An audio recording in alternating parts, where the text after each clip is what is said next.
केजरीवाल इस वक्त इस पूरे मामले पर सफाई दे रहे हैं। वाहिगुरु जी की कृपा से एक अच्छी पार्टी, ईमानदार पार्टी, नई पार्टी आई है, आम आदमी पार्टी। इससे डर के ये सारे भ्रष्टाचारी इकट्ठे हो गए हैं, ये सारे नेता इकट्ठे हो गए हैं, सारी पार्टियां इकट्ठी हो गई, अकाली दल, बीजेपी, कांग्रेस, और ये सारे आप देख रहे हो पिछले कुछ दिनों से मोदी जी, राहुल गांधी, प्रियंका गांधी, कैप्टन अमरिंदर, चन्नी साहब, ये जितने नेता हैं, सुखबीर बादल, ये सारे इकट्ठे होके आम आदमी पार्टी को हराने में लग गए हैं। बिकॉज ये नहीं चाहते कि आम आदमी पार्टी किसी भी तरह से जीते, ये नहीं चाहते कि भगवंत मान किसी भी तरह से सीएम बने। ये भगवंत मान ईमानदार आदमी है, कट्टर ईमानदार आदमी है, ये भगवंत मान को सीएम बनने से रोकना चाहते हैं। ये सारे मिलके पिछले कुछ दिनों से आप देख रहे होगे एक ही किस्म की भाषा बोलते हैं, केवल हमें गालियां दे रहे हैं। ये सारे मिलके केवल मेरे को, भगवंत मान को और आम आदमी पार्टी को गालियां दे रहे हैं हमें। और ऐसे लगता है जैसे सारे रात को बैठ के बातचीत करते हैं आपस में, वीडियो कॉन्फ्रेंस से या कॉल से, और अगले दिन सारी पार्टियां, सारे नेता एक ही भाषा में हमको गालियां देते हैं, एक ही जैसी भाषा बोलते हैं। तो हमारा कसूर क्या है? ये सारे के ऐसा आप देखेंगे, सुखबीर बादल चन्नी जी के खिलाफ नहीं बोलता, चन्नी जी सुखबीर बादल के खिलाफ नहीं बोलते, बीजेपी वाले बाकियों के खिलाफ नहीं, ये सारे केवल और केवल हमें गालियां दे रहे हैं, सारे मिलके एक ही भाषा में। हमारा क्या कसूर है? हमने क्या कर दिया? हम यही तो कह रहे हैं ना कि हमने दिल्ली में स्कूल अच्छे किए, यहां पे एक मौका दो, हम पंजाब के भी स्कूल अच्छे करेंगे। हम यही तो कह रहे हैं कि हमने दिल्ली में अस्पताल अच्छे कर दिए, मोहल्ला क्लिनिक बनाए, पंजाब में मौका दो, हम यहां भी अस्पताल अच्छे बनाएंगे, सबको फ्री इलाज देंगे, फ्री दवाई देंगे, फ्री टेस्ट करेंगे, फ्री ऑपरेशन करेंगे, सबका मोहल्ला क्लिनिक, पिंड क्लिनिक बनाएंगे। हम यही तो कह रहे हैं कि हमने दिल्ली में 24 घंटे बिजली कर दी, यहां एक मौका दो, यहां भी पावर कट बंद कर देंगे, बिजली 24 घंटे देंगे। जैसे दिल्ली में बिजली फ्री कर दी, यहां भी लोगों की बिजली फ्री करेंगे। जैसे दिल्ली हम यहां पे बच्चों को रोजगार देंगे, दिल्ली में 10 लाख बच्चों को हमने रोजगार दिया। यहां पे नशा खत्म करेंगे, नशा बंद करेंगे, ईमानदार सरकार लेके आएंगे, भ्रष्टाचार खत्म करेंगे जैसे दिल्ली में किया। यही तो कह रहे हैं हम लोग। ये लोग नहीं चाहते कि पंजाब में ये सब हो। पूरा का पूरा सिस्टम हमारे खिलाफ खड़ा हो गया है, मेरे भगवंत मान के और आम आदमी पार्टी के। तो मैं पंजाब के लोगों से अपील करना चाहता हूं कि अगर ये सारे भ्रष्टाचारी इकट्ठे हो सकते हैं तो क्या पंजाब के 3 करोड़ पंजाबी इकट्ठे नहीं हो सकते? इस बार सारे तीन करोड़ पंजाबी इकट्ठे हो जाओ और इस बार इस पूरे सिस्टम को हराना है। इन पूरी सारी पार्टियों को, ये पूरा जो सिस्टम है, अकाली दल का, कांग्रेस का, बीजेपी का, ये पूरा का पूरा सिस्टम इस बार अपने को हराना है। चाहे आप किसी भी पार्टी के हो, इस बार पंजाब के लिए वोट डालो, सारे इकट्ठे हो जाओ। 3 करोड़ पंजाबी मिलके इस बार ईमानदार सिस्टम लेके आएंगे, आम आदमी पार्टी लेके आएंगे और भगवंत मान को सीएम बनाना है। मैं मीडिया के साथियों को खासतौर से बधाई देना चाहता हूं, शुक्रिया अदा करना चाहता हूं कि उन्होंने बड़ी मशक्कत करके और बड़ी मेहनत से इस पूरे चुनाव के दौरान, मैं देखता था जब हम रोड शो में जाते थे कैसे जीपों पे लटके रहते थे सारे पत्रकार, और कैसे बड़ी कठिन परिस्थितियों में आप सब लोगों ने बहुत अच्छा निष्पक्ष तौर पे आपने पूरा चुनाव प्रचार को कवर किया है सभी पार्टियों का। आप सब लोगों का भी बहुत बहुत धन्यवाद। अगर कोई प्रश्न है तो। प्रधानमंत्री और उसके अलावा राहुल गांधी जो हैं उनके बयान सामने, तो कुछ भी अरविंद केजरीवाल को लेकर कहा जा रहा है, चाहे वो कुमार विश्वास हो, चाहे चन्नी की जांच की मांग हो, उसको लेकर मैंने कहा कि ये सारे इकट्ठे हो गए हैं। ये मोदी जी, प्रियंका गांधी, राहुल गांधी, चन्नी साहब, सुखबीर बादल, कैप्टन अमरिंदर, सिद्धू, ये सारे इकट्ठे हो गए हैं। और सारे ये क्या कह रहे हैं? पिछले कुछ दिनों से मैं देख रहा हूं ये क्या आरोप लगा रहे हैं। ये कह रहे हैं कि पिछले 10 साल से केजरीवाल देश के 2 टुकड़े करने का एक प्लान बना रहा है, षड्यंत्र बना रहा है कि देश के 2 टुकड़े करेंगे और उसमें से एक टुकड़े का प्रधानमंत्री मैं बन जाऊंगा। मतलब ये तो कॉमेडी है, ये तो हंसने वाली बात है। ये हो सकता है क्या? 10 साल से केजरीवाल एक प्लान बना रहा है कि देश के 2 टुकड़े करूंगा और मैं उसमें से एक का प्रधानमंत्री बन जाऊंगा। तो मैं पूछना चाहता हूं ये तो इसका मतलब मैं बहुत बड़ा आतंकवादी हो गया। तो ये इनकी सारी सिक्योरिटी एजेंसीज क्या कर रही थी? पिछले 10 साल में 3 साल तो कांग्रेस की सरकार थी। कांग्रेस वालों ने क्या किया? सो रहे थे वो लोग। 7 साल से बीजेपी की सरकार है, केंद्र में मोदी सरकार है। मोदी जी ने क्या किया? मेरे को गिरफ्तार क्यों नहीं किया? इनकी एजेंसीज क्या कर रही थी अभी तक?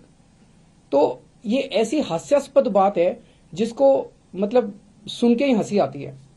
और शायद मैं दुनिया का सबसे स्वीट आतंकवादी होऊंगा जो लोगों के लिए अस्पताल बनवाता है, लोगों के लिए स्कूल बनवाता है, बुजुर्गों को तीर्थ यात्रा पे भेजता है।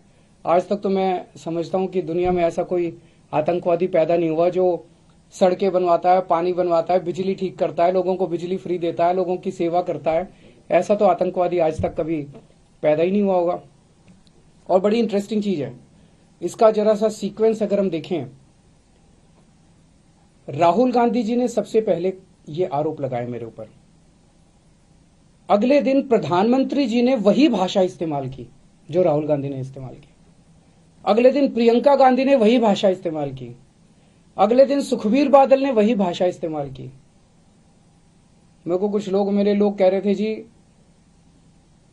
राहुल गांधी पे लोगों को यकीन नहीं, या राहुल गांधी जी कुछ बोलते थे तो जनता विश्वास नहीं करती। लेकिन ये नहीं सोचा था कि प्रधानमंत्री नरेंद्र मोदी जी राहुल गांधी की नकल करेंगे, एक दिन ऐसा भी आएगा। प्रधानमंत्री जी भी राहुल गांधी बन जाएंगे, एक दिन ऐसा भी आएगा। और ये इतना बड़ा आतंकवादी ये पकड़ा कैसे गया? पिछले 10 साल में 7 साल में जब से मोदी सरकार आई है, इन्होंने मेरे घर पे, मेरे दफ्तर पे दिल्ली पुलिस की रेड कराई, उसमें कुछ नहीं मिला। इन्होंने मेरे पे इनकम टैक्स की रेड कराई, ईडी की रेड कराई, सारी एजेंसीज की रेड कराई, मेरे दफ्तर में मेरे बेडरूम तक पहुंच गए, किसी भी एजेंसी को कुछ नहीं मिला। फिर एक दिन एक कवि ने खड़े होकर एक कविता सुनाई और उस कविता में उसने कहा कि 7 साल पहले केजरीवाल ने मेरे को कहा था कि देश के 2 टुकड़े करेंगे, एक टुकड़े का पीएम तू बन जाइए और एक टुकड़े का पीएम मैं बन जाऊंगा। और उसके बाद राहुल गांधी ने ये बात कही। प्रधानमंत्री जी ने राहुल गांधी की स्पीच देखी, तब प्रधानमंत्री जी को समझ में आया कि इतना बड़ा आतंकवादी इस देश के अंदर पनप रहा है। ये तो शुक्र हो उस कवि का जो उसने इतना बड़ा आतंकवादी पकड़ लिया, नहीं तो इनकी सारी एजेंसीज नहीं पकड़ पाई थी। मतलब ये चल क्या रहा है? ये नौटंकी बना दी है इन लोगों ने। देश की सबसे बड़ी 2 पार्टियां, नेशनल पार्टियां, उनके टॉप के नेता मिलके देश की सुरक्षा का मजाक उड़ा रहे हैं। इस तरह से देश की सुरक्षा के ऊपर को डील किया जाता है। मैं समझता हूं कि आतंकवादी 2 किस्म के होते हैं। एक वो आतंकवादी होते हैं जो जनता में खौफ फैलाते हैं, और एक वो आतंकवादी होते हैं जो भ्रष्टाचारियों में खौफ फैलाते हैं। आज ये सारे भ्रष्टाचारी इकट्ठे हो गए हैं, सारे चोर लुटेरे ये सारे इकट्ठे हो गए हैं, और ये मिलके इनको मेरे से डर लग रहा है। एक तरह से इन लोगों के लिए मैं आतंकवादी हूं। जनता के लिए तो मैं स्कूल बनवाता हूं, जनता के लिए अस्पताल बनवाता हूं, लेकिन इन लोगों के लिए मैं आतंकवादी हूं। इन लोगों को रात को नींद नहीं आती, सोते हैं तो इनके सपने में आता हूं मैं। 100 साल पहले भगत सिंह पैदा हुए थे। भगत सिंह को अंग्रेजों ने आतंकवादी बोला था। मैं भगत सिंह को बहुत मानता हूं, मैं अपने आप को भगत सिंह का चेला मानता हूं। देश जानता है कि भगत सिंह जैसा कट्टर देशभक्त कोई नहीं था। 100 साल पहले भगत सिंह को अंग्रेजों ने आतंकवादी बोला था, और 100 साल के बाद अब इतिहास अपने आप को दोहरा रहा है कि भगत सिंह के चेले को आज ये सारे भ्रष्टाचारी मिलके आतंकवादी साबित करना चाह रहे हैं। लेकिन देश की जनता देख रही है कि असलियत क्या है। मुझे पता चला है कि कल शाम को केंद्र सरकार ने चन्नी साहब को फोन करके एक चिट्ठी लिखवाई है कि इसकी तहकीकात की जाए। तो अगले 1-2 दिन में मुझे खबर मिली है, एक ऑफिसर का फोन आया था कि अगले 1-2 दिन में एक एनआईए में एक एफआईआर दर्ज की जाएगी मेरे खिलाफ। सबका उन सारी एफआईआर का स्वागत है, लेकिन ऐसे इस तरह से अगर देश की सुरक्षा को केंद्र सरकार डील करेगी तो देश की सुरक्षा को लेके काफी चिंता होती है। सर, जिस तरह के आरोप इस बार लग रहे हैं वैसे ही पिछली बार भी लगे थे और एंटी पंजाबी तक आपको बोल देते हैं। चन्नी साहब बार बार कह रहे हैं कि भाई ये क्या कर लेंगे, यहाँ कैसे चला लेंगे सरकार, इस तरह के बयान आते हैं। इन्होंने कोई काम नहीं किया पिछले 5 साल में, तो अब केवल और केवल गाली गलौज की राजनीति, केवल और केवल आरोप प्रत्यारोप की राजनीति कर रहे हैं ये लोग। हम अपने काम गिना रहे हैं, हम पंजाब का विजन बता रहे हैं और ये लोग केवल आरोप प्रत्यारोप करते जा रहे हैं। सर, जैसे आतंकवादी बताया जा रहा है आपको, ठीक इस तरह से ये बताया था कि आप आरएसएस के एजेंट भी हैं, तो इसे किस तरह से देखते हैं कि एक तरफ अगर ये हो सकते हैं आप, तो फिर वो कैसे हो सकते हैं, इसे कैसे देखते हैं? ये भी कांग्रेस का एजेंट भी आपको कहा जा रहा है, दोनों तरफ से कहा जा रहा है। हाँ, तो एक तरफ कह रहे हैं कि मैं आतंकवादी हूँ और दूसरी तरफ कह रहा है कि आरएसएस का एजेंट हूँ, तो फिर तो सारी आरएसएस भी आतंकवादी है। एक तरफ कह रहे हैं मैं कांग्रेस का एजेंट हूँ, तो फिर तो सारी कांग्रेस भी आतंकवादी है। एक तरफ कह रहे हैं मैं बीजेपी का एजेंट हूँ, तो कह रहे फिर तो सारी बीजेपी भी आतंकवादी है। मतलब मेरे को लेकिन इस बात की, ये आरोप प्रत्यारोप तो चलते रहेंगे, मेरे को चिंता इस बात की है कि इन्होंने देश की सुरक्षा को कॉमेडी बना के रख दिया है। 7 साल से 10 साल से कह रहे हैं कि दिल्ली का मुख्यमंत्री आतंकवादी है, दिल्ली का मुख्यमंत्री देश के टुकड़े करने की प्लानिंग कर रहा था, और किसी एजेंसी को पता नहीं चला। उन्होंने, सारी एजेंसीज ने मेरे घर पे रेड मार ली, मेरे दफ्तर पे रेड मार ली, उनको कुछ नहीं पता चला। एक दिन एक कवि ने उठ के एक कविता सुनाई और तब देश के प्रधानमंत्री को अचानक समझ में आया, अरे बाप रे, इतना बड़ा आतंकवादी देश के मेरे शहर में रह रहा था, मेरे को पता ही नहीं चला। जो भला उस कवि का, जो उसने कविता लिख दी, वो कविता नहीं लिखता तो फिर तो किसी को पता ही नहीं चलता इस देश में। Thank you. तो अरविंद केजरीवाल यहाँ पर अपने ऊपर लगे आरोपों पर सफाई देते हुए ये कहना उनका कि अब देखिए, मेरे ऊपर आरोप लगाने के लिए सबके सुर एक जैसे हो गए हैं, चाहे वो प्रियंका गांधी हो, राहुल गांधी हो, प्रधानमंत्री नरेंद्र मोदी हो।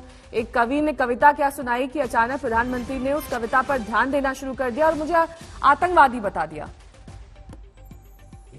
ये सारे भ्रष्टाचारी इकट्ठे हो गए हैं, ये सारे नेता इकट्ठे हो गए हैं, सारी पार्टियां इकट्ठी हो गई, अकाली दल, बीजेपी, कांग्रेस, और ये सारे आप देख रहे हो पिछले कुछ दिनों से मोदी जी, राहुल गांधी, प्रियंका गांधी, कैप्टन अमरिंदर, चन्नी साहब, ये जितने नेता हैं, सुखबीर बादल, ये सारे इकट्ठे होके आम आदमी पार्टी को हराने में लग गए हैं।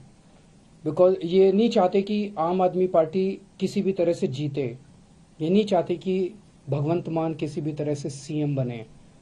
ये भगवंत मान ईमानदार आदमी है, कट्टर ईमानदार आदमी है, ये भगवंत मान को सीएम बनने से रोकना चाहते हैं।